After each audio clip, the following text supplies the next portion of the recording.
We are talking today about maturity in partnership, and let me just read to you the main text this morning so that I can summarize it and then proceed to the next point.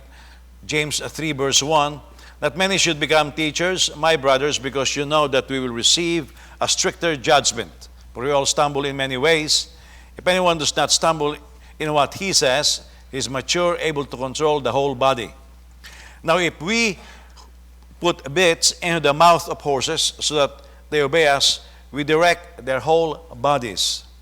And consider ships, though very large and driven by fierce winds, they are guided by a very small rudder, wherever the will of the pilot directs. So too, though the tongue is a small part of the body, it boasts great things. Consider how a small fire sets ablaze a large forest. And the tongue is a fire. The tongue is a world of unrighteousness, is placed among our members, it stains the whole body, sets the course of life on fire, and is itself set on fire by hell. Every kind of animal, bird, reptile, and fish is tamed and has been tamed by humankind. But no man can tame the tongue. We bless the Lord and Father, and with it we curse people who are made in God's likeness. Blessing and cursing come out of the same mouth. My brothers and sisters, these things should not be this way. Does a spring pour out sweet and bitter water from the same opening? Can a fig produce olives? My brothers and sisters, or a grapevine produce figs? Neither can a salt water spring yield fresh water. So the warning is given to us there that many should be teachers. And basically the prohibition comes from the context that unless you are a doer of the word, you have actually no right to be teaching the scriptures. Now, because to a certain degree, we are all teachers of the word. But our teaching goes beyond what we are articulating. Our life, our example is also a teaching to others. And so we should be doers of the word and not hearers only. Now, we were told that in contrast to the animals, or in comparison to the animals, you cannot control the tongue. It has to be controlled by the word of the Lord. Like the wild beasts. If the beasts of the field, say for example the lions, the tigers, if they can control themselves, I don't know what will happen to humanity. Can you imagine a lion with self-control? I mean, we're catching lions, we have hunters. If they have self-control, look at, for example, just look at the rats, the rodents. You put a trap. And people will say, well, they are very wise, but you still catch them. Same trap, you still catch them. Because what happened is they move on the base of their appetite. Okay? Now you can translate that in human language, lust or desire. Appetite is the thing that controls animals. That's why you can lure them. Look at the fish. They cast this bait. It's not a real fish, and they keep biting. Because the moment they see something that looks like food, their appetite is the one that is incited, and so they go after this. A person who is not born again, who has no control over the tongue, the comparison is the same. And a lot of people, we are controlled by our appetites. And again, you can use the word lusts or desires. Our appetites become very powerful when you are a carnal person. But the choice is ours. The only thing that can actually control our tongue is the Word of God. Now, as I said earlier, that is where the doctrine of confession really comes in. Because later on we will talk about the desires, the wars that fights within us. Because some people ask and they never receive. Because the motive is wrong. Okay? Well, now, this is what happened. If you are controlled by your desire or your appetites, then you begin to confess it. I believe that God is going to give me $1 million. Where is that coming from? It is coming from your appetites, from your desire. So therefore, your confession is not coming from faith, it is coming from your appetite. And that is why some people think that their prayers are actually being answered when it's not. Their appetite is getting control of them. Now, the only thing that can control that is actually the word of the Lord. Now, let me summarize this. We should never teach, number one, out of restlessness. The word restless means you are unstable or disorganized. I mean, if your life is not together, don't teach out of it. Okay? You know, some people, they will say, well, I'm very confused. Then don't teach. Well, my life is disorderly. Don't teach. That's why in the scriptures there are disciplines. For example, and the sad thing right now is we put discipline in terms of time. And we say, well, this person should be disciplined. And before, when I was new to that ministry, we will give a minimum of 1 year. In fact, we have standards before in our church in the Philippines, depending on the sin. But we will give 6 months, 1 year, or 3 months, depending on the case.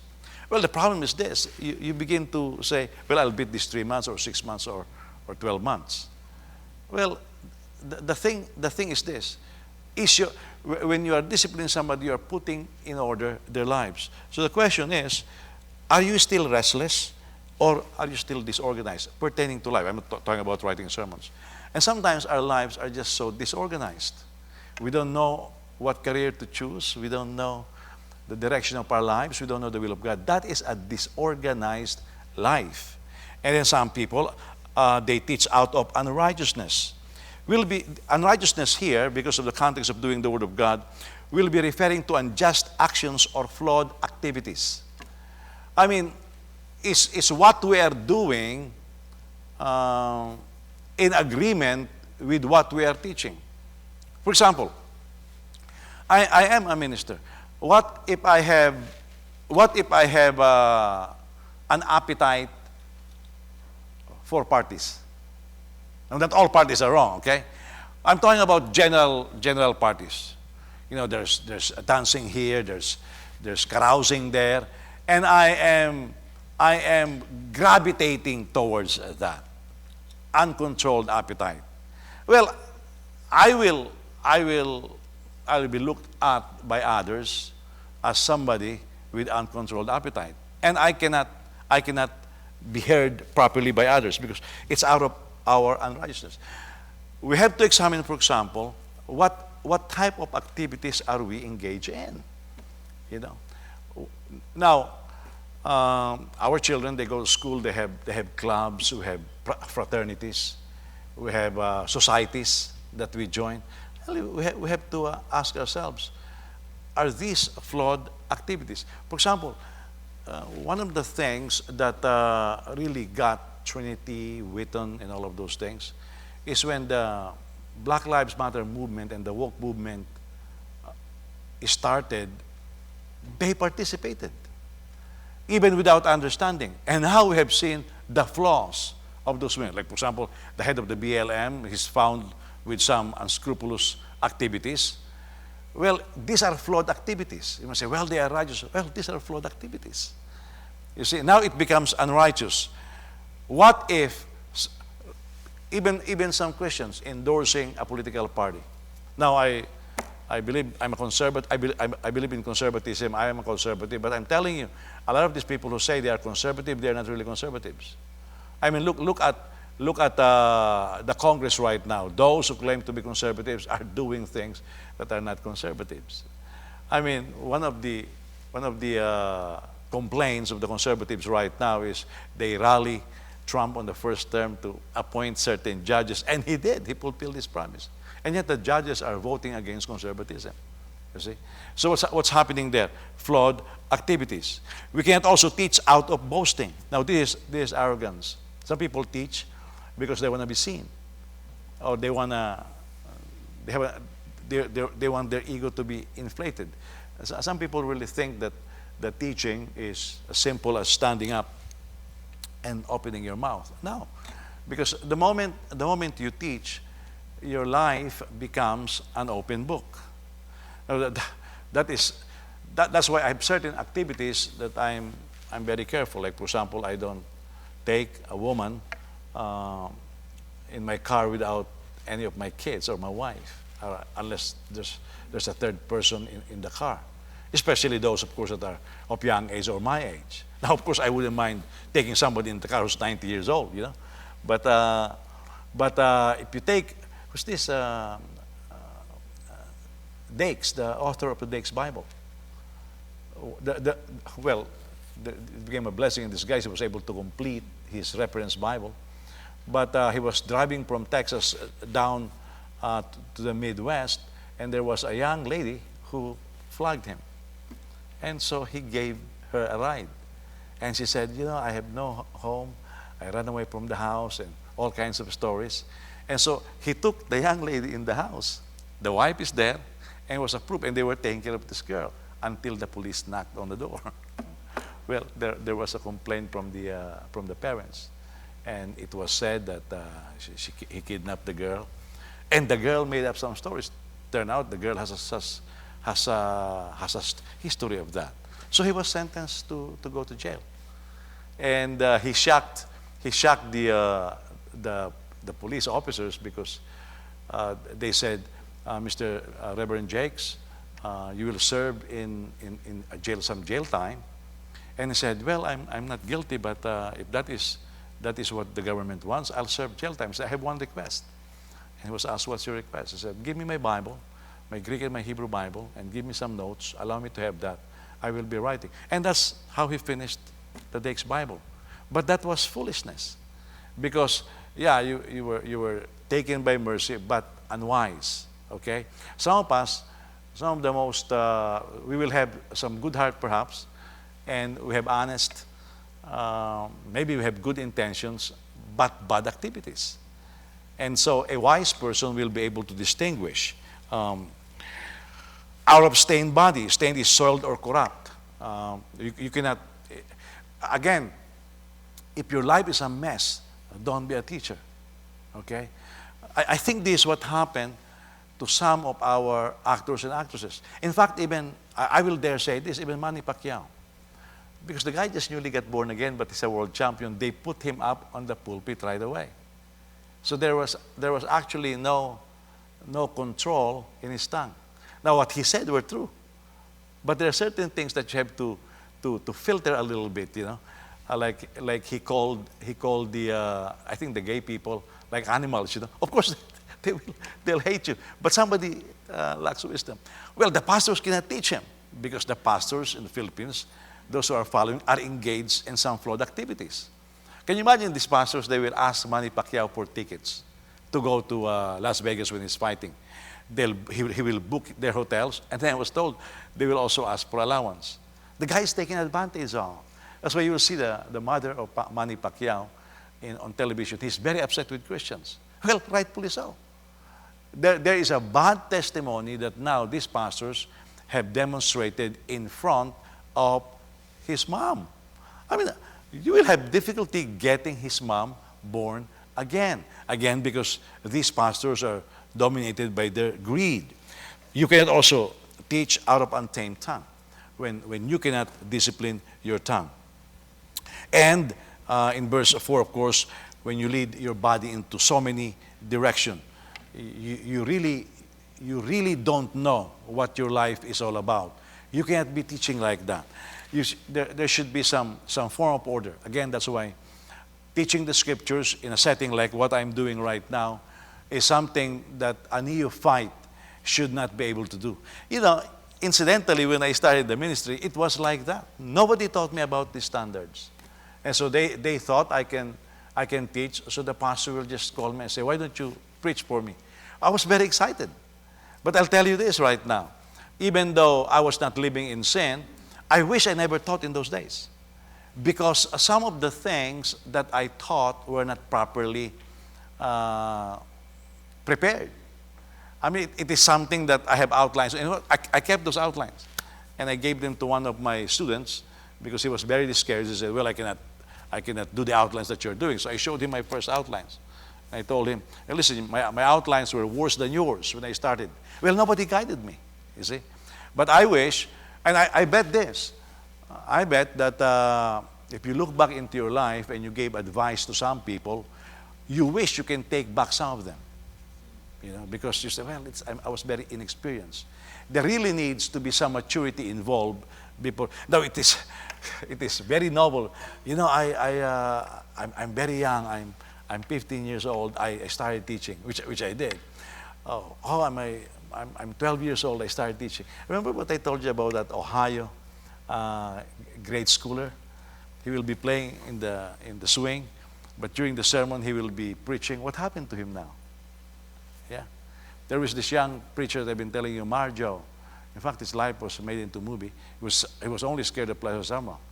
I mean, he said, I can fool everybody. And they show pictures of him. He was doing crusades, and he will take up offerings. And in those days, buckets. Right now, we are returning to buckets in some churches. And so he will go to the back stairs, and he will throw the money up in the air. Well, a reporter caught that and reported that. By the way, that was the same mistake once that Billy Graham made. He was young and became very successful, but once, and he regretted that. He said, I should not have done that, and never again.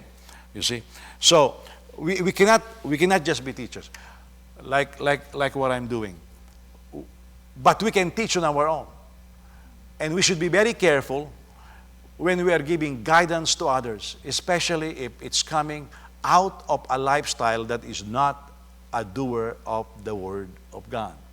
So when will I reach that? Well, to a certain level, when you have maturity and you are doing more, then you can do more.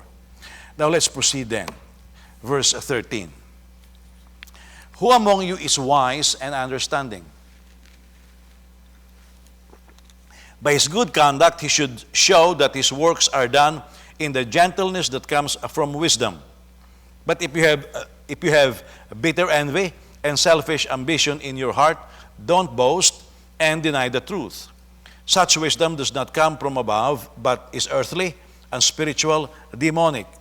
For where there is envy and selfish ambition, there is disorder and every evil practice. But the wisdom from above is first pure, then peace-loving, gentle, compliant, full of mercy and good fruits, unwavering without pretense. And the fruit of righteousness is sown in peace by those who cultivate peace. A mature person is wise and understanding. Okay, say wise and understanding. Now, we already know that there are many problems in the church during the times of James. That could have been solved if they are just walking in wisdom and understanding. Here, James is putting to test in this section the doing of the word of the Lord. So how do you know? Because people say, well, I'm wise, or there's wisdom. And by the way, we test wisdom right now. If you're a teacher, you give test, and you have 10 questions. Whoever answers all of the questions correctly, we say they are wise. How they are not wise? They have knowledge deposited in their brain, and they were able to answer questions. Why? Because wisdom is the application of knowledge. It's like going to the same engineering or medical or whatever degree you have. The students are exposed to the same teachers, the same textbooks, but they come out differently. And the way they come out differently is, how do you apply this? I have classmates in school that are very good in taking tests. It just makes sense. But there are some people, they will understand the lecture, but the moment they are in front of the test questions, they get rattled. They cannot but ask them, and they will be able to answer. I have classmates that are just very good. I mean, it amazes me how their brain works. But if you apply them, how do you apply them in this situation? They have no idea. Yeah. I told you about my kuya always bringing home his oscilloscope. And in one of my laboratory class, it needs to be used. And my professor, an engineer, was showing us, this is how you use an oscilloscope. Maybe he just started it 30 minutes before the class. The whole class, which is a laboratory, 3 hours, he was trying to figure out how to use the oscilloscope. He was not able to make it work. So he said, next class, I will show you. The following laboratory class, he was not able to show us. So I told my kuya, 2 years vocational course, and my kuya was laughing. And he was telling me, well, because he's all in here. He doesn't know the practical application. He said, nobody showed him how to work this machine. You see, not because you go to school, you read a book, okay, or you ace your class, it doesn't mean you are wise. It just simply means you pass the test. And again, I'm telling you, there are some people who are very good in taking tests. My son John, perhaps of all my kids, he is the best in terms of taking tests. It just makes sense to him. Application, I doubt it. Okay, and I told him that. But taking tests, I told you when he took the entrance exam for was it high school or college? The guy was having college. The guy was having asthma attack, and high school, I think. And my wife stayed in the parking lot because I think the exam is something like 2 hours, and so she just waited because John was very sick, and my wife was telling me, well, I better just wait in the car because the proctor may just call my number and say, your son needs to be taken out of the class. Well, a little over 30 minutes later, really, John walked out. And my wife says, oh, this is it. I mean, what kind of high school is he going to go to? He aced the exam. Yeah. In fact, there's a couple of schools that, and my wife asked him, John, how's the exam? I finished it, Mama. In just a little over 30 minutes. He rushed the thing. But test just makes sense to him. Yeah. And there are people like that. It doesn't mean they are wise. Now, I'm not saying that John is not wise because he's growing in wisdom. But some things just make sense to others. I mean, we have some Greek and Hebrew teachers that they can really translate it. But listen to them teach the word, it's very wooden. There is no application, there's no spiritual sense. Because they're just bookish. It doesn't make any sense. I told you one of the Greek authorities in the charismatic movement was teaching, and me and Will were able to attend this class in Israel when he was teaching that, and he was talking about divorce and remarriage, and he twisted the language, and it's good in Greek, but he twisted the language so much it made me mad because he was saying that Paul was divorced and he walked away from his wife. I was telling Brother Willie, well, where in the world did he get those materials? Because it's not in the materials. Well, he was just looking at the Greek words that some people are using. That's why they like the Amplified Bible. There is just no wisdom. They don't know how to apply. Now, by the way, all of us here read our Bible. And I would assume all of us have finished reading our Bible, unless I'm wrong. And I hope I'm not wrong, okay? But I would just assume we all have read our Bible. How do we apply it then? You know, some preachers tell me, how did you come up with that sermon? Well, I'm meditating on the word of the Lord. We use the same Bible. We have different translations. You need to learn how to meditate on it and apply it. And stick to what you know can be applied. Then that makes sense.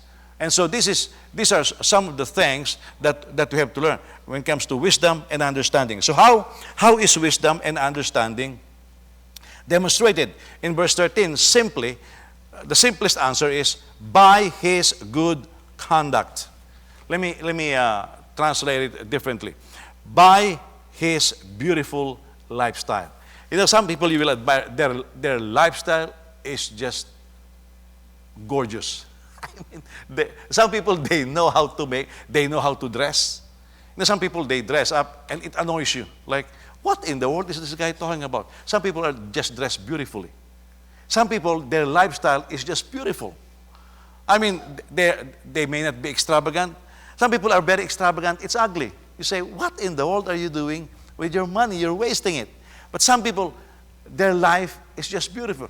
Look at Abraham. The guy is rich, richer than some nations. He lived in a tent. Now, you cannot complain about his tent because the tent is protected by the Lord. There were no incidents that we can read up in the Bible wherein he was raided by bandits, which is normal for tent living, not inside a fortress of a city. But the guy, he wants to rescue Lot with 318 soldiers. He just beat them all. I mean, that's beautiful, you know. It seems like this guy can even make a mistake and it will be corrected. There are some people like that. Their life is just a beautiful lifestyle. And so we have to, you are wise in understanding when you develop a beautiful lifestyle. By the way, when somebody is beautiful, they are pleasant to look at. When somebody is not, I'm not talking about facial features, okay? But some people just looks ugly. Not because they are ugly, but because of what they do. I mean, have you seen some people, again, with these people who are trying to stretch their face because they want to fight aging? Parang naagnas ng bangkay, you know? It's just ugly, and they spend thousands of dollars on those procedures. And some people, the way they choose friends, the way they choose companionship, the way they choose their hobbies, you know. What's this? I was with Sister Yoli in the burning bush one time, and that was before my operations. I was having a lot of back pain. So she said, "Oh, Pastor, sir, I have somebody who is very good in massage." I said, "Yeah, that will be great. My wife too." But then when the person who's going to give me massage came, well, she's younger than me. Okay, so I look at that and I said, "I'll pass, Sister Yoli." And then she told me, "Did your wife put pressure on you?" I said, "No." I said, "I'll just pass." You know, my wife will tell you every time I have massage in the Philippines, I choose a man. Okay, why? It looks good to me. I'm a minister. I mean, am I going to let a young lady or? Now, for some people, it is no concern. It is a concern to me. I'm a minister. I cannot be looked upon as somebody that loves those kind of things. Now, is there sin there? No. I mean, if you like being massaged by a girl, I have no problem with that. But I have problem with me having that. Why? I'm a minister. It doesn't look good, especially with a wife like I have. I mean, she can be pretty feisty at that time. But again, if you are having that, I have no problem. But for me, I'm a minister of the gospel. I won't have that. By the way, have you heard of the guy by the name of Ravi Zacharias? The guy has a beautiful ministry, not beautiful life. It started with that.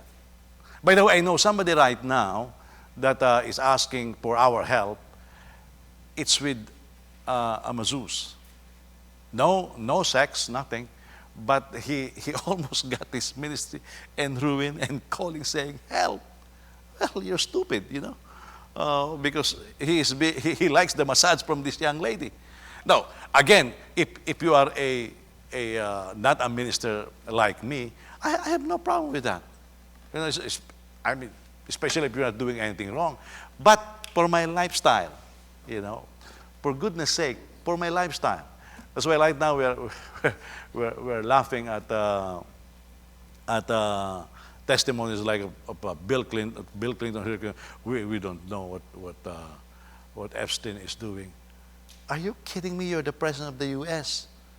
Every friend that you dine with, the FBI does a background check. Why? You are president. You are not a barangay captain from the Philippines, okay? You're the president of the U.S., and so all of these are being tested because they could be possible spies and all of those things. The background checking. Remember the story of Frank Sinatra? Kennedy was supposed to go to his house in Florida and have dinner with him. So Frank Sinatra even fixed his house. But then the report came to Kennedy, he is associated with the mafia. So what did Kennedy do? No. So there is a background check. But there's a lot of fools out there in the media. Oh, no, you're making yourself look stupid. Because when you are a president, anybody that you have coffee with, there is a background check.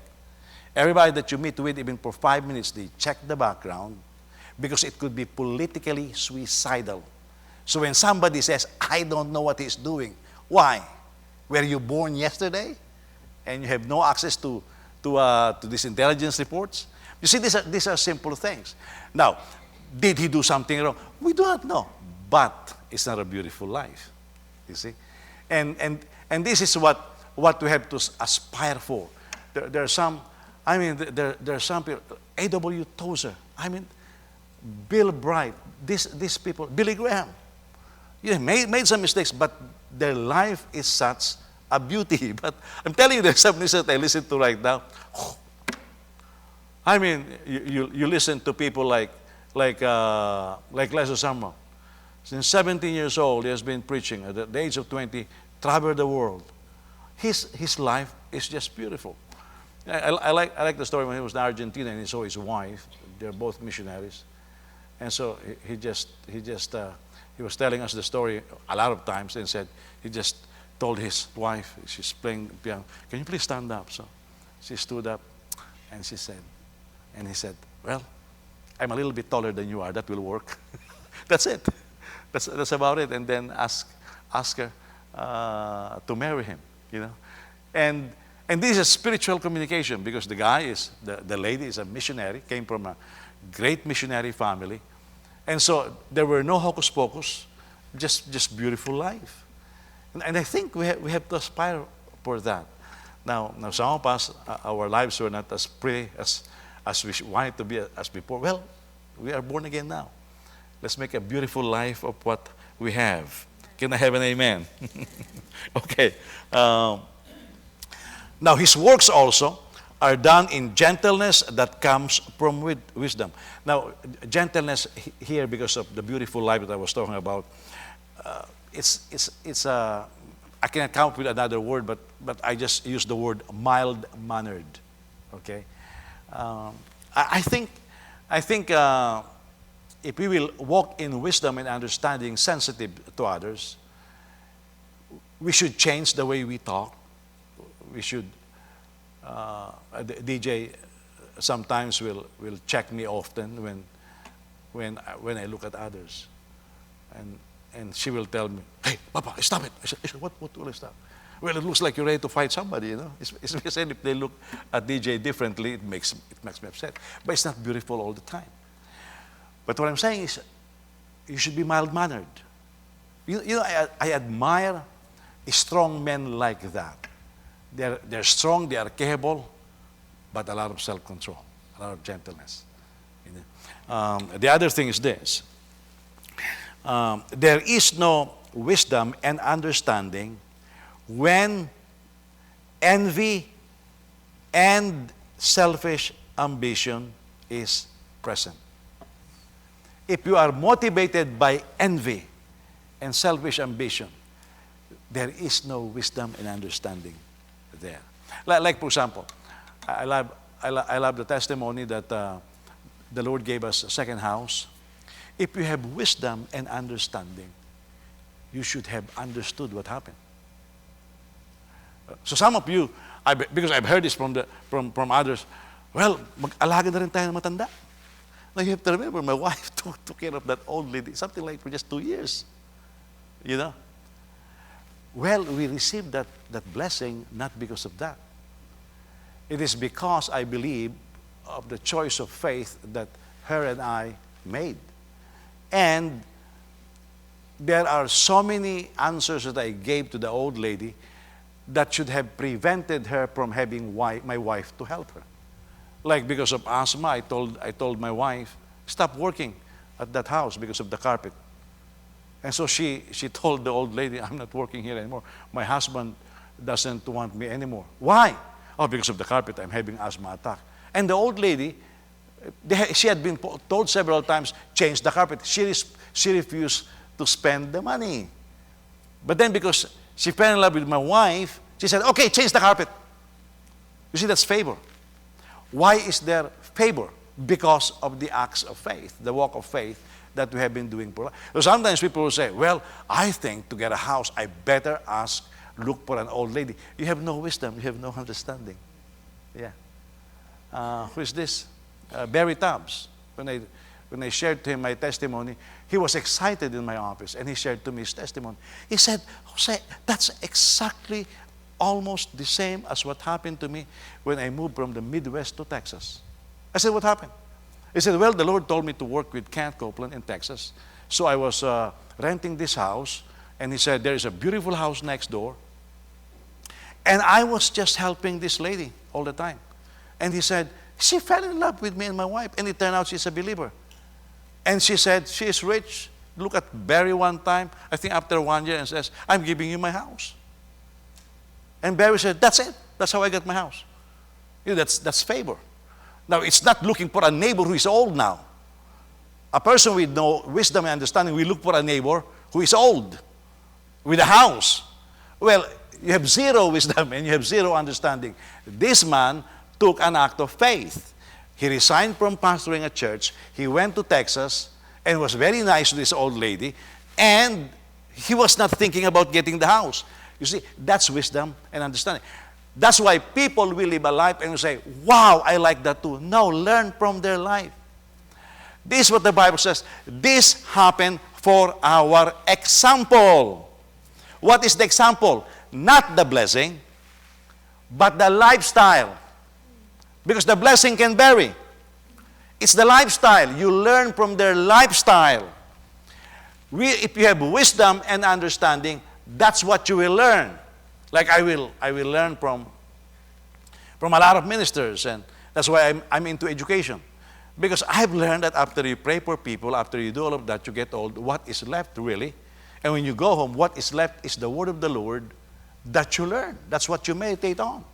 And I've heard people like Oral Roberts and Billy Graham, one of their regrets is they say, if we can turn back the time, we should have gone back to school. Because at a certain point, they say, this is it, you know. And you have to learn from these things. So we look at each other, we testify, and we gather wisdom and understanding from these things. Like I keep sharing to you what one of the latest blessings of Brother Will. I wish when he came here, he testified about it. Phenomenal blessing. I mean, every time I think on how the Lord just blessed Brother Willie to take care of his future and retirement, it amazes me. I mean, it's just amazing. I told Brother Willie, you should have shared that to the congregation. But then you cannot go around and say, well, I'm going to believe for the same thing. Not necessarily. There were decisions of faith that he made, and as a result, at the end of it, well, not at the end of it, the Lord blessed him with these things. And so now when we look at each other, if we have wisdom and understanding, then we will receive the revelation that comes from that life. And we'll follow that, you know. And people lack that. We just look at the outside, you know. You look at Steph Curry, he makes 5,000 shots every practice, the 3-point. And so people will say, well, I'm going to make 5,000 shots. Well, maybe you will not make it also. Because what that guy went through, you have to go at his life. Why he managed to be like that. What was the motivation behind that? And the moment you do that, I mean, you look at a lot of examples like that. We always miss the point because we're just looking at the outside. We are not looking at the inside. When we're not looking at the inside, then there is no wisdom and there is no understanding. Now, having said that, also, a demonstration of that is you don't boast and you don't deny the truth. You accept the truth. If this is what for example, Jesus is the way, the truth, and the life. No man comes to the Father except by me. That's truth. Now, if you want to be acceptable in your society, you say, well, maybe there are other ways. By the way, there are some Christian groups who are like that now. There are many ways to God. Well, you are denying the truth now. Because there is only one way, one truth, and one life. A lot of Christians now, denominations that accepted Buddhism, they incorporated that in their church. Look, why is it our service is so simple? We have worship, we have offering, we have the word, and we close in prayer. Well, primarily because growing, after I got born again, being exposed to a lot of churches, I saw the performance, I saw the magic, I saw the man-made things, and I look at that and I says, that is very tiring. And I said, it takes a lot of time from a lot of things. And then it began to divert attention from God, from the word of the Lord. So when I was looking at that, I was telling myself, how am I supposed to conduct the services? That's why our service is very simple. Yeah. Not because of lack of exposure on my part. I have all kinds of exposure. I have seen people rolling up and down the altar. I have seen people got knocked down, you know. I mean, I have seen catchers. I have. Why is it? Because I want to simplify things. Yeah. I want something that makes sense. And what makes sense to me is I want to please God. I want to worship Him. You know. That's why I keep telling Pastor Hansel that the worship leaders has got to have the heart, you know, and it should be coming from the heart. Because if you are worshiping, you should enjoy. People should look at you and say, I want to worship like that. Yeah. It's like listening to somebody teach and explain the word of the Lord and say, I want to teach like that. So you inspire. Then you invite. That's one of the reasons why I have students. Because they like the way I teach. So it inspires them. Same thing with every activities that we have. You know, you're for example, DJ is worship leading also. Well, when she worship, does she inspire others to worship? If she doesn't, then she is missing something. You see that? And so I look at that. That's why even though we have what we have, I always say, guys, you have to respond in worship. Because that's how I want to simplify everything. Worship unto God, a study of His Word, and then going out in missions. By the way, you look at the Old Testament worship, I challenge you, study that, you will find the same thing. Their activities are focused on the glory of God, and they worship it. It's word-centered. And then God says, you are a nation of priests. Meaning they're supposed to go and witness. How did I come with that understanding? Because nobody taught me that. I come to an understanding just looking at the years of ministry that I have, different churches that I went to, and of course the word of the Lord. That's why nobody taught me that. That's why the simplicity. And I go back to the Philippines now, and I said, if the Lord is going to give me an opportunity to start a church, I'm just going to duplicate what we have right now. You know, I'm just going to do the same thing. And I pray to the Lord that He gives me an opportunity. But again, it comes from that, although I have nothing against what others are doing. Now, having said that, therefore, not all wisdom is from God. Okay? Not all wisdom is from God. Now, this calls for discernment again and understanding. There is wisdom that is earthly. Now, listen to this. That's why before the book of James is very practical, it's very deep. Now, we're going to go to some of the deep things of what James is teaching. He said, there is a wisdom that is earthly. If we keep on reading, it says, there is a wisdom that is earthly, unspiritual, and demonic. Now, we will say, well, there's wisdom that is earthly, number one. Number two, it's unspiritual. Number three, it's demonic. No, that's not what it's saying. It's actually like an equivalent. An earthly wisdom is equivalent to an unspiritual wisdom, equivalent to demonic wisdom. Now, you know the word demon, the Greek word for the word demon, the basic definition is intelligence. So demons are intelligent beings. Okay, so they have some sort of understanding. So it seems like these three are actually one in its context. The key is how do you know that wisdom is not from God, but earthly and spiritual and demonic? If there is a presence of envy and selfish ambition. You know the number one industry in the world, no matter where you go, the number one industry. Do you know what the number one industry is? What is the number one industry? Wherever you go. You should know this.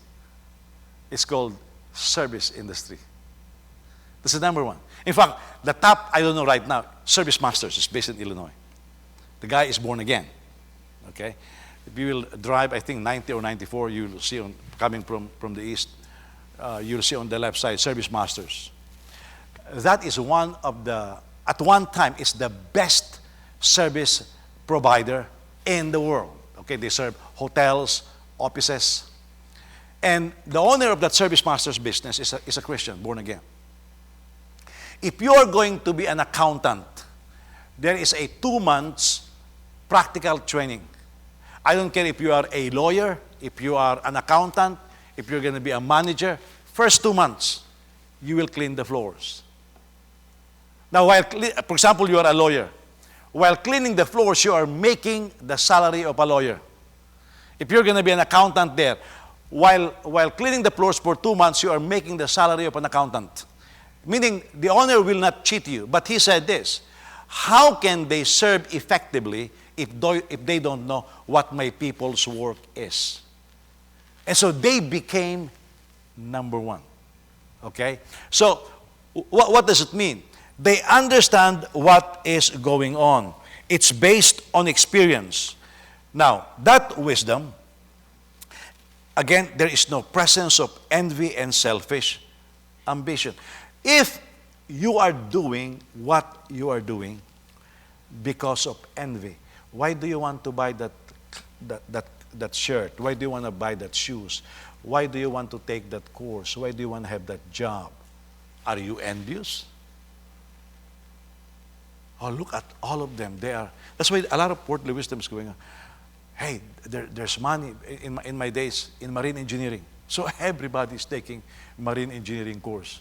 I mean, when I was going to college, almost everybody that goes, they have white uniform.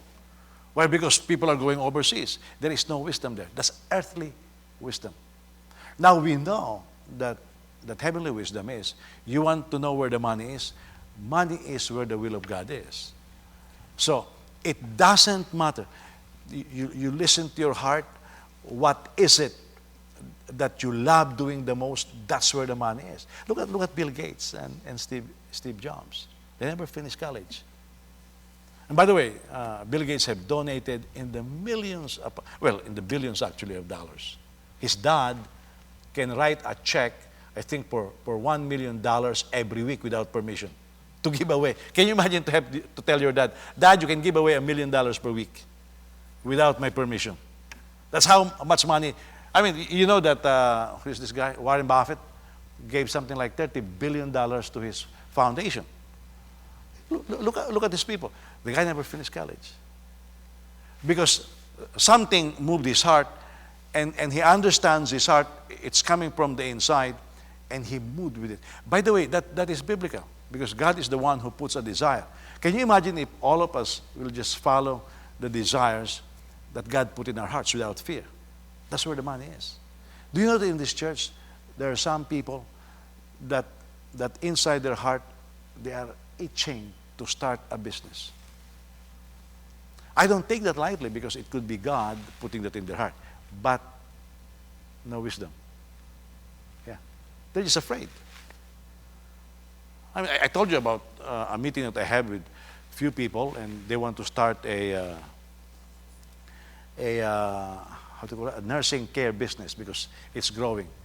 And so they want to do it, but nobody wants to resign from their job. And I asked, well, how much is your budget? And they gave me an amount ridiculous, something like $200,000. I said, $200,000? I said, what are you going to do with that money? I said, have you considered the insurance cost?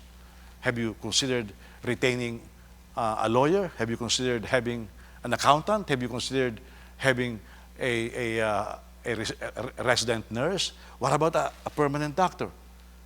And you are allocating over $200,000, and they have somebody in their group with an MBA. Well, MBA doesn't mean anything if you don't know how to apply what you've learned. So it just lacks wisdom. But in their heart, I mean, these people says, we want to start a business. And by the way, when they say that, in their heart they're saying, we will be able to support mission a lot more. So you can see the godly desire there. But, you see, they're not willing to stake it all. That's why a lot of people doesn't know how to listen to their hearts. Very afraid. You know, some people say, I really want to be an artist. Then why don't you be an artist? My mom don't want me to. Well, is your mom going to be alive forever? My dad don't want me to. Why is your dad going to provide for you forever? You see, now if God is the one who puts that desire in your heart, I mean, a lot of people with no education, and by the way, most of the job in the U.S. only needs high school education. It doesn't need college degree. And you can prosper. America is a place where we have stories upon stories of people that started from the bottom and became super rich. Okay? They follow their hearts.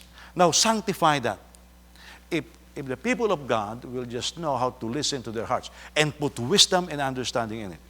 You don't say, well, God puts it in my heart, I'm going to resign right now. Well, be a little bit wise, okay? Be a little bit wise.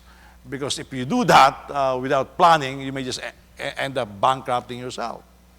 That's why wisdom and understanding is important. And so now you look at others and the Lord is prospering them, and you thank God for it. You look at their example and you learn from it. What is His attitude? What is their heart? What are their priorities? And the moment you do that, then you learn from it. By the way, a lot of the ministers that I follow, one of the basic problems that they have aside from education, they ignore their families. Yeah. And so they end up messing their families. These are phenomenal preachers, but they ignore their families. So I learn from them. I don't look at the bigness of their ministry. I look from their life and I says, wow, he said he wished he could go back to school. So I learned from that. I schooled myself. And they say, well, now this includes T.L. Osborne and a lot more people. It includes Billy Graham. It includes Oral Roberts. They ignore their families. They ignore their wives. So I look at that and I say, whew, I'm not going to ignore my family. I'm not going to ignore my wife. Now, never have I said, I will build a hospital or a university like Oral Roberts. Because then you are looking at the symptom. You are looking at the results, which may not necessarily and most probably is not my call. But I look at their lifestyle. And for as long as I take care of the lifestyle, that's wisdom and understanding, then God can put forth the result that He wants to come out from my life. That's the same thing with you guys. Our lives will never be the same. Okay? Our blessings as it flows will never be the same. But it will flow. Okay? It will flow. And the moment you miss that, it's because you lack wisdom and understanding. The other thing that I've learned from these ministers is they messed up their families because they never disciplined their kids. They don't know the balance between discipline and love. And so what happened? They wrecked their ministries. Yeah. So I learned from that and I said, well, I'm gonna discipline my kids. And that I did, you see. So that is the application of what you know, the wisdom that it calls for. And so a lot of people, when you just simply go with the flow, it's actually earthly wisdom. Well, this is what's happening in the world right now. Everybody accepts LGBTQ. So you accept that. Well, the Bible says it's unspiritual. It's demonic. Oh, it's very popular to be anti-Semitic right now. I mean, you will be popular, you will be hired. Earthly, unspiritual, demonic. You see this? Now, the moment you simplify it like that, our decision making will change. Yeah, it will change.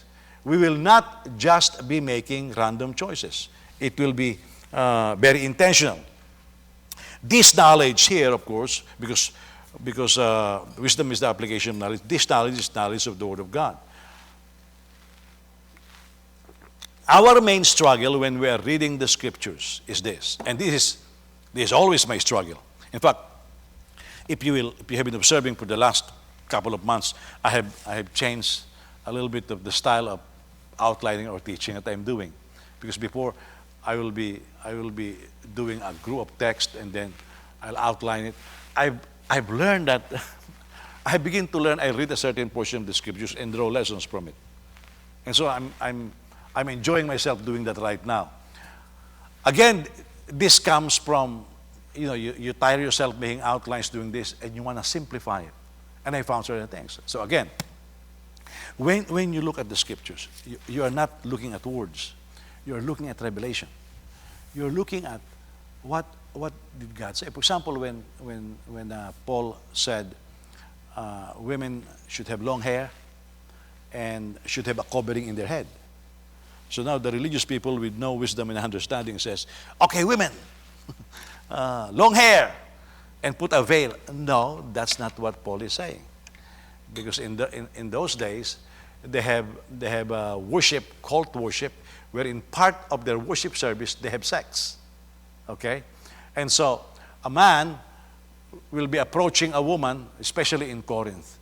They will be, the Greek cities, one of the most lascivious culture in those days are the Greeks.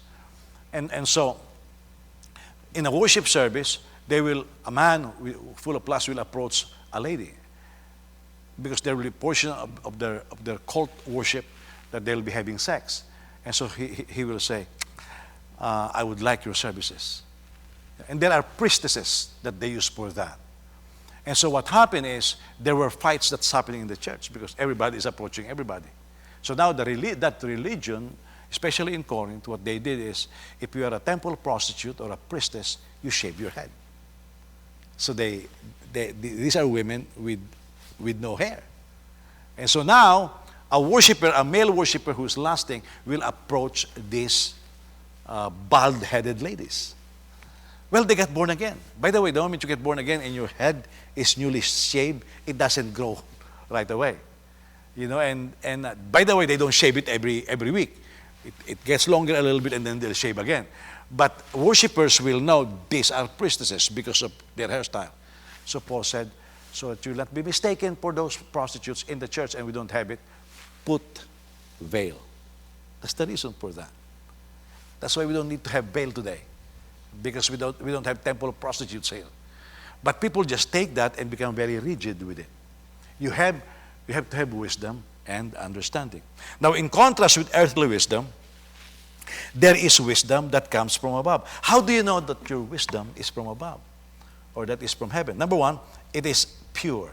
Pure means holy or sacred, upright, honest. That's what you mean by pure. Is your wisdom pure? Are you twisting things? Are you manipulating truths? Well, the Bible says that homosexuality is an abomination of the Lord. It doesn't really mean like that. How about this? And they will begin to say, well, Jonathan and David are actually gay, because they love each other. Well, you're twisting it now. You're twisting it now. You have to remember that in the Near Eastern culture, it's common for men to say to a fellow man, they are fellow soldiers, they are friends, I love you, man. Remember the Patriots. It was one of the features that they have, the camaraderie. They openly say in public, their quarterback will tell the other players, I love you, And there is no sexuality there. It's just a brotherly love. That's the same thing back then. You see, in the Near Eastern culture. But the modern culture say, well, that's gay. No, you're just ignorant. You're just stupid. You don't know the word. You see? But that's twisting the truth. It is peace-loving or peaceful. Okay, your wisdom is from above if it goes towards the avenue of peace. If you are a warmonger or you're always looking for a fight, it's not a wisdom from God. It's gentle. The word gentle actually should be interpreted as proportionate. Okay, it's not weak, but it's adequate. A doctor will look at a patient that is in pain and will touch the patient, will do operation, and to say, I'll be gentle. But the guy is feeling pain. But the doctor will make it proportionate. Or he will do his best to lessen the pain. That's gentleness still. And so, when we are teaching the truth, there should be gentleness. You know that a certain measure has to be applied, discipline has to be applied, but you make it proportionate. Okay? Like, for example, well, I use the belt for my kids. Well, what if you have a kid that is underweight and is a weakling? You whip him once, you kill the guy. Some people you punch, it's okay. Some people, ihipan mo lang, bagsak na. The same result. But it should be proportionate. Okay? And then it's compliant. Say compliant. Wisdom that is from above is compliant, meaning ready to obey. It's pliable. If your reaction is to always disagree and disobey, that's not compliant. That's not a wisdom coming from God. I always tell my wife, how come every time I tell her, no, that's not compliant? You see? Why do we always start with no? Well, again, the confession of the mouth, it controls the direction of your body, of your life. So if you're always saying no, that's where the direction of your life is going to be. You're not going to be compliant. But you can use words like, let me think about it. Let me see. Give me time. Okay, but if you always say no, well, the direction of your life is controlled by your tongue. The confession that's coming from your mouth is controlled by your tongue. And so your life will be like that. Okay? Full of mercy. We know that mercy is undeserved. Oh, good fruits. You look at the result of, when you say, you know, sometimes you tell people, hey, this is how you look for a job. You've heard me make this advice. If you don't have any job, apply to as many as you can apply to. If there are 50 companies with openings, apply to 50 companies. But you're very scared. What if I get rejected? Doesn't matter if you get rejected 49 times. All you need is one company to accept you. I mean, all you need is really one company. It's like applying in schools. You don't apply to one or two schools. We have a member here before. They were applying their kids to only one school. And me and my wife, we talked to that person and said, hey, listen, apply to all kinds of schools. Because you don't know who will accept you. Oh, they decided not to. We have faith. And so they applied to one school. Got rejected in that one school.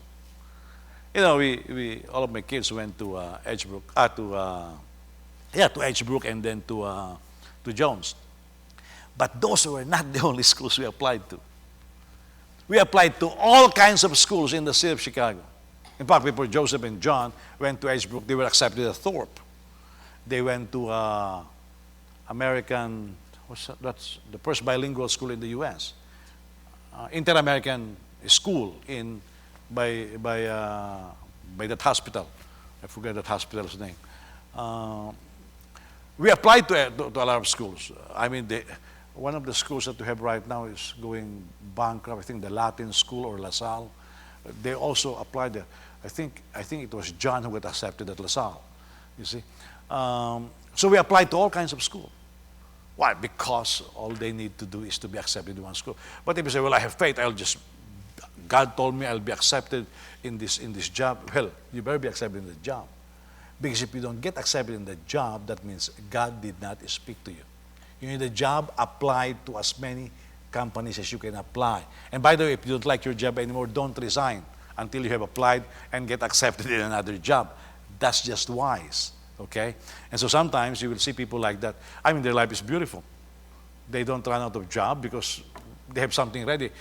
All I have faith. And you have no job for the last 3 months, or the last 4 months. What are you doing with your life? You see?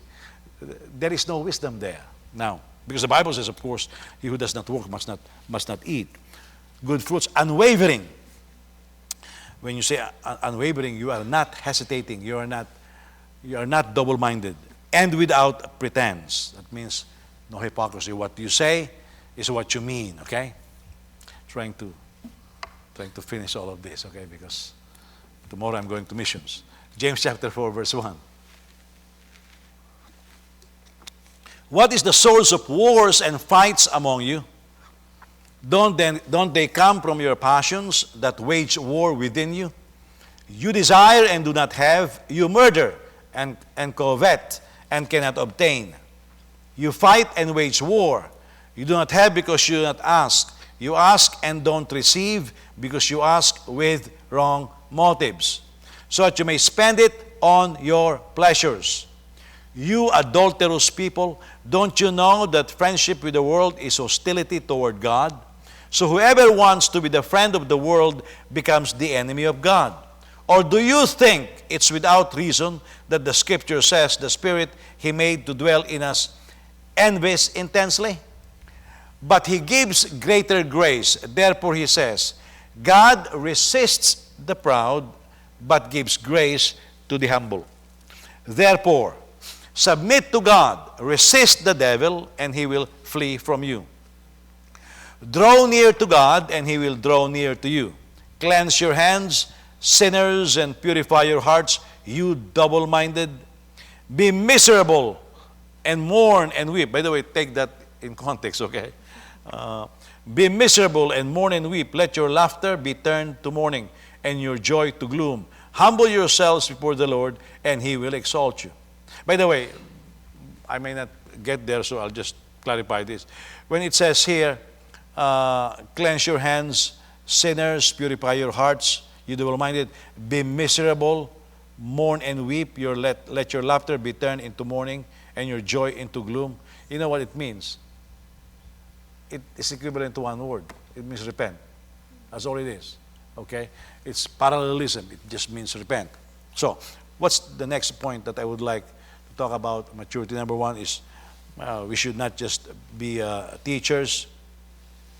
Number two, we need to have wisdom and understanding. Number three, let's deal with wars and fights within the body. Okay? Wars and fights. There's two applications here. Wars and fights in the community of faith. And it's always present. And from the language of Paul, if I will immediately import it, wars and fights within you. Remember what Paul said in chapter 7 of Romans? This is what I want to do, I cannot do it. This is what I don't want to do, and I do it. That's wars in fight. And if you have experienced a turmoil in your inside, when I want to do this, but I don't want to do that. I don't want to do this, but I'm doing this. You see? So there is war. A lot of people with I have seen gamblers, because my father was a gambler. We have a neighbor before. He likes sabong, cockfights. Got a lot of fighting roosters. I have seen this guy in one Sunday lost 4 times. Okay, and he was just fighting his wife. Poor wife. He was cursing his wife because he's got this. He said, "Oh, this rooster of mine." He said, "This is a very good fighting rooster. This will win." It lost. He put a lot of bet on it. And so he went back home and took one more. And took, by the way, the next 3 roosters that he has, they're not ready for fight. But because gusto niya makabawi, he could not control himself. You see? Inside, he was telling us, because he was bragging, he said, this first one, this is ready, it will win. He knows it. He knows that the second, third, and fourth are not ready. So inside, he knows they're not ready. But gusto makabawi. You see, sometimes, I know this is wrong, but you keep doing it. I know this is right, but you don't want to do it. What's happening there? Inside, you have fights internally, so it can apply in both ways. So how do we deal with wars and fights within the body? Now, this takes a lot of maturity for a leader like James to call out clearly what is happening within the faith community. Because some would just look the other way, By the way, you may agree or disagree with what Trump did against Iran, but all the presidents for the longest time has been saying, since the Pahlavis were ousted by the Khomeinis in the 70s, all of them has been wanting to deal with Iran because it's been a source of funding for terrorism. All the president knows that. Yeah.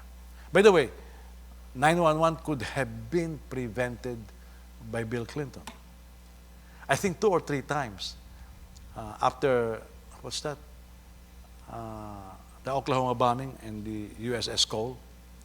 I think 2 or 3 times, Bin Laden was already in the crosshairs of the SEAL teams. They were waiting for Clinton to say, "Go." He was already, and he said, "Oh, there may be other casualties." They refused to make a decision. Yeah, they refused to make a decision. The same thing with the same thing with this.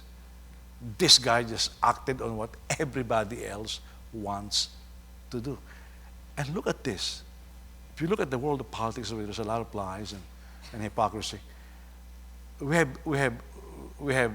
videos of Iranians who were oppressed in Iran rejoicing globally.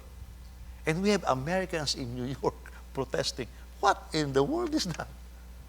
Yeah. Americans, why don't you just go there and live in Iran? You see? This is what's happening. That's why the duplicity of what's going on. And what you're seeing, this is fights within the American community. So when you call out something like this, it takes a lot of community. But wars and fights are happening within the body. Remember our last building in the Central. Sister Annie was still with us during that time. And one of my deacons back then called her. And she was very nervous.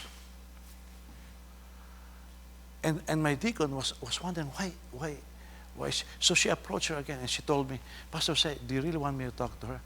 I said, yeah, because we are asking her to do something. And she was very nervous. He just called her and she was very. And so we asked Sister Annie, why are you very nervous? He said, Pastor Jose, do you know and she named a couple of deacons. Well, deaconesses that I have. You know that every time they call me, they yell at me. They put me down. I said, what? And I didn't know. I just heard from one of my deacons whom I asked to talk to her. She said, all these years, even in the other church, whenever they called me, they went after me, pinagalitan ako, they put me down, and I felt so bad for that. Well, what was good? Fights within. That's why in my last sermon last Sunday, I tell him, hey, don't look down on the poor. Don't look down on the widows. Don't look down on the orphans. Don't look down on these things. And I even told you, don't look down on people without papers, because some of those people who came here, well, we don't like criminal aliens and illegal immigrants. We don't like it. But some of those people, they are actually running for their lives. And they have no other course of action except to run here. And you have to recognize that. That's why we cannot be putting down anybody, because we don't know what's going on in their lives. But that is also a source of fight. Now, why is it that there are disputes, there are fights, and wars? The one that was used in the English version is wars within the body. And this wars causes division. And so we can also say, why is it that churches or organizations are being divided? Well, here are the answers. Number one, because they came from verse 1 of chapter 4. They came from passions that wage war within you. You know why a person becomes divisive? Not because of outside force. Not because, for example, somebody whispered to me, oh, you know, this sister is bad, this sister is this sister that, and they'll badmouth you. By the way, I have people badmouth some of you, okay? And I know how to answer those things. And so what happened is, I became upset with this person and that person. And we say, well, the reason why you became upset is because of the gossip. Yes and really no. Is this thing. The reason for that is because of the passions and desires that wage war within you. These are things that gives you pleasure. So now you ask yourself this question, what gives you pleasure? You know, there are people, how do you call that? Like inflicting pain on others. Masochistic. I had a wife. This is in the Philippines. I wasn't married yet. I mean, the lady was in fear. And I was single. So I was the only one in the office during the time. I said, Pastor Jose, can you please talk to me? And nobody else in the office, so they really pointed her to me. The husband is masochistic. Yeah. He likes, you know, the way he tortures his wife is his wife will be dressing up in the morning. After he's all dressed up and ready to work, he will scream at her and say, let's have sex. And inflict pain on her. And this guy is just sadistic. And so he asked me, what should I do? I said, I think you should protect your life. I said, and there are all kinds of, I said, you have to report to the police. Now in the Philippines, if you report somebody to the police like that, forget it. They'll just beat you up in jail. But I have to say, you have to report to the police. And she could not. I said, I'll help you. You know, I'll have people that will help you. And we have lawyers in the church, we have everybody. I said, you cannot just be receiving this pain. And you know what ended up happening? We were able to stop it. What ended up happening is we called the husband. And I told the husband, ang tapang-tapang mo kasi asawa mo miss eh. Sabi ko, upahan kaya kita. You know, I literally said that. I said, you want me to lay hands on you? You know? And I said, matapang ka lang dahil babae yung kano mo. Bullies like that, they're actually cowards. So the guy got scared. I said, you do this again, and I heard this again, I'm going to bring you to jail. I'm going to drag you myself to jail. Yeah. So I have to do that. And it stopped, you see. Because some people, they have, how do we, some people say they have inner demons. You know, and they wage war within. And that is just coming from internal desires. So, question that we should be asking ourselves is this: what gives you pleasure? Yeah. What gives you pleasure? Some people, what gives them pleasure is when they bully others. Oh, you do that, you don't have a good heart. Some people, their pleasure is to inflict pain on others. So these desires or passions will take over a person. Do you have a desire or a passion that takes over you, that causes you to make illogical decisions? And this is where the fights take place. When, who is this? Hitler. Why is he very anti-Semitic? Because the guy is, if not average, is below average. He's not a very smart guy. You know, the highest rank he got when he was in the German military was corporal. I mean, you will be you stay long enough, you will become a corporal. You don't really need to have enough brains. You know, you will be promoted. That's just the nature of military service. Well, he has a lieutenant ahead of him, in charge of him, very strict, a very good strategist, a very good platoon leader, but very strict with him because he's not that smart. So he will end up being angry with Hitler. It's military. Well, it just so happened that lieutenant of his is Jewish. And then he fell in love with a beautiful girl who persistently rejected him. I don't like you. Well, the girl is Jewish. And then he likes art. Well, he was a bad artist. His teacher happened to be Jewish. So what happened? He hated the Jews. The problem is himself. I mean, the guy is short and he's not that handsome. By all standards of the German society, he was not rich. And it so happened, also he has a very strict teacher that keeps giving him bad grades, also Jewish, you see. So what happened here? He developed hatred for the Jews. So now there is passion. I hate the Jews. So do you know that you have some anger, some hatred that is not yours? It was passed on by others. And so, sometimes you look at it, why? You know, like for example, I keep challenging people, why do they hate Trump? Do you even know Trump? And they will say things about Trump. I don't know the guy. Well, the guy likes girls. You don't have that kind of behavior with Bill Clinton. I mean, the guy receives money from millionaires and billionaires. All of them do. You know, Simon from Illinois, he ran for president and he lost in the nomination. You know, according to Michael Altman, he told him he likes the job, but what he doesn't like about the job is the moment you are elected as a senator, you have to raise at least $5,000, I think, a week to be able to have enough money for the next election for you to be reelected. So you need to work with lobbyists.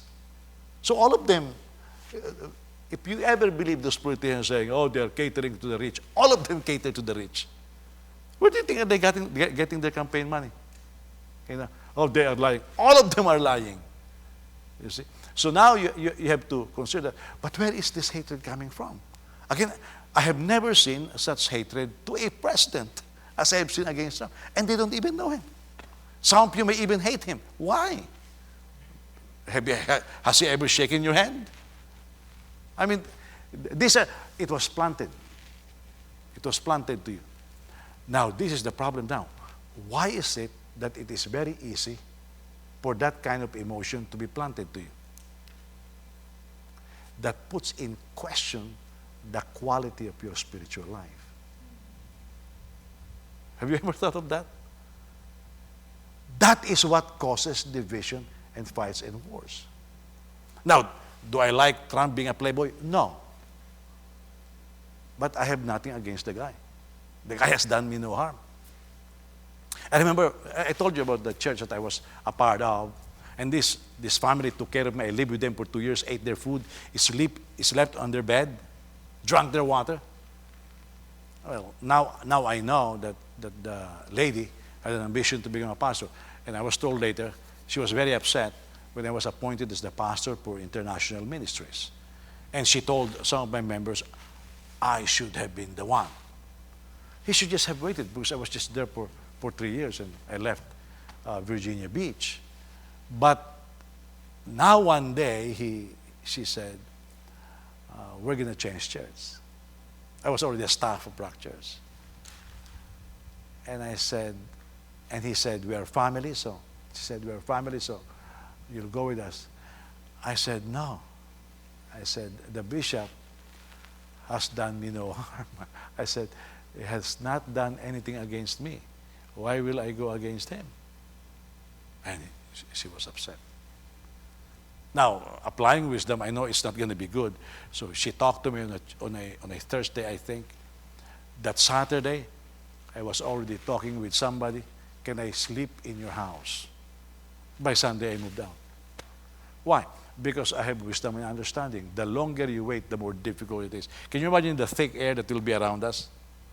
Had I not left, you know. But this is when you know, because I have nothing against the person. But for some people, hey, listen, don't allow people to just induce hatred or anger in your heart against somebody. Because the moment you do that, then that is the cause of division. Yeah. And there is passion inside of you that you don't even know where it came from. Well, it came from your unspirituality. You have no wisdom, you're not walking in understanding, and you have desires and passions that are unchecked. Your motive is wrong. And by the way, the other problem that it brings to bear is this. Then you see him, because your heart is full of envy, you see him, say, with a brand new car. So now you say, I want a brand new car also. Now you want a brand new car not because you need a brand new car.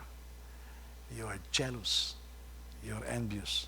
So you begin to ask God, Lord, give me a car. And the Lord is not going to give you any. Yeah. The Lord is not going to give you any. Why? It's coming from envy. God will never compromise. It's coming from envy. So now you get upset with God. Then you get upset with Him. Because whoever God is blessing, you will hate. Have you noticed, if you are unspiritual, you don't like this person, we are friends, you don't like me to like this person also. Why are you talking to that person? Why not? I don't like that person. Well, you don't like that person, but this person's done me no wrong. It's coming from, and that is the cause of division. The source of party attachment in 1 Corinthians. It's not because somebody hates somebody planted something in the heart. That is a sign of carnality. That is a sign of wisdom that is coming from the earth, which is unspiritual, which is the same as demonic. So who divides us? The devil. The name Satan means adversarial. He causes. That's the literal meaning of Satan. Satan means adversarial. He causes division. That's why right now, if you don't like somebody and you have no reason why you don't like that person, you have been duped. Okay? Satan was able to plant that divisive spirit in you. That's why I have people report to me, oh, Pastor said, one of your leaders are this. I will listen, and I'll say, hey, listen, let's check it out. Because I will refuse for anybody to plant that kind of anger in my heart. By the way, I have been checked by people. Pastor said, didn't I tell you that that person is like this? Yeah, you told me that, but I have not seen that. I'll still fellowship, I'll still talk to the person. Why? I have not seen what you're telling me. And I'm not going to be duped. You need to be able to have some proof, you see. But worldly wisdom is like that, and that causes division. When that happens, you will pray. I have no more time, so I have to wrap it up. You will pray, and your prayer will not be answered. But then, you want to show others that you're spiritual, you will answer your own prayers. Yeah. You will answer your own prayers, or you will push others to answer your prayers. But it's not from God. And then, so you answer your own prayers. You know, you have money, but you like to have signature items. You have no food in the house. But you told people, oh, I like your signature bag. I'm going to get me one also. So out of envy, your children needs tuition. You need insurance. You don't pay for those things. You buy this lousy bag.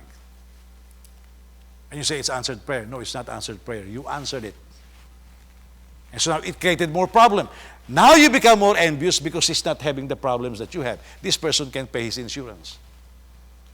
Okay, this person can send his children to school. And you cannot. But you claim you have answered prayer. No, God did not answer those prayers. You answered those prayers.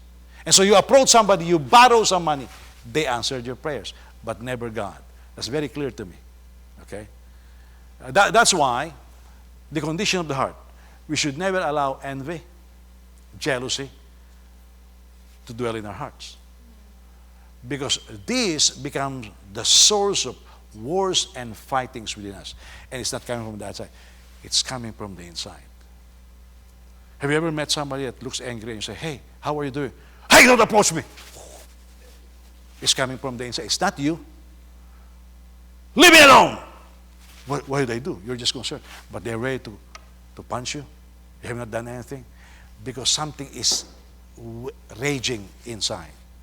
And that is where we have to protect our hearts from. Yeah. And a lot of that is induced from the outside. You need the wisdom that is coming from above. Amen? Let's have the ushers. Praise God.